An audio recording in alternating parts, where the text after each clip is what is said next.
ஹர ஹர சங்கர ஜய ஜய சங்கர ஹர ஹர சங்கர ஜய ஜய.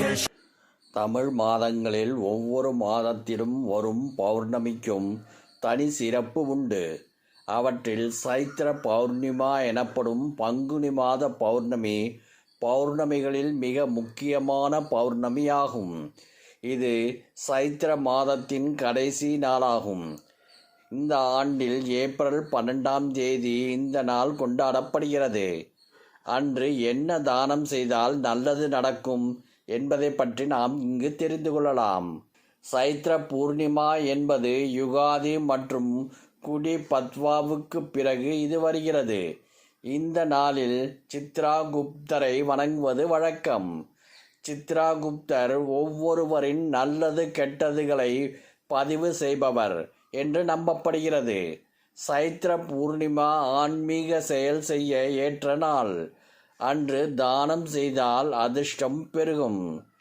தானம் செய்ய வேண்டிய 5 பொருட்கள். 1. அரிசி தானம் செய்வது நல்லது. புனித நீராடிய பின் ஏழைகளுக்கு அரிசி தானம் செய்யுங்கள். பாயாசம் கூட தானம் செய்யலாம். இது தூய்மையான செயலாக கருதப்படுகிறது. இதன் மூலம் ஆசீர்வாதம் பெறலாம்.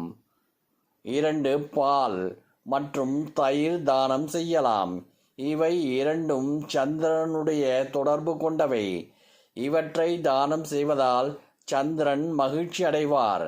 இதனால் வீட்டில் அமைதி நிலவும். ஜாதகத்தில் உள்ள சந்திர தோஷம் நீங்கும். சங்கு தானம் செய்வது புனிதமானது. சங்கு தூய்மை மற்றும் செழுமையின் அடையாளம்.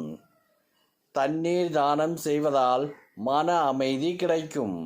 தாகத்தில் இருப்பவர்களுக்கு தண்ணீர் கொடுத்தால் சந்திர தோஷம் நீங்கும். 5. வெள்ளை நிற ஆடைகளை தானம் செய்வதால் சந்திர தோஷம் நீங்கும். வாழ்க்கையில் அமைதி பிறக்கும். சைத்திர பூர்ணிமா சுப முகூர்த்தம். பிரம்ம முகூர்த்தம் காலை 4:29 மணி முதல் 5:14 வரை உள்ளது. விஜய் முகூர்த்தம் மதியம் 2:30 மணி முதல் 3:21 மணி வரை உள்ளது. கோதூளி முகூர்த்தம் மாலை 6:44 மணி முதல் 7:06 மணி வரை உள்ளது. நிஷிதா முகூர்த்தம் இரவு 11:51 மணி முதல் 12:44 வரை உள்ளது. இந்த நேரங்களில் புனித நீராடுவது, இறை வழிபாட்டில் ஈடுபடுவது, தானம் அளிப்பது, தியானம் செய்வது ஆகியவற்றை செய்யலாம். இதனால் புண்ணிய பலன்கள் தேடி வரும். சந்திரனின் அருள் கிடைக்கும். அதேபோல் பிறை நிலவை தலையில் சூரிய சிவபெருமானின் அருளும் குறைவில்லாமல் கிடைக்கும். இந்த நாளில் சத்ய நாராயணனுக்கு பூஜை செய்து வழிபடுவது மிகவும் சிறப்பு.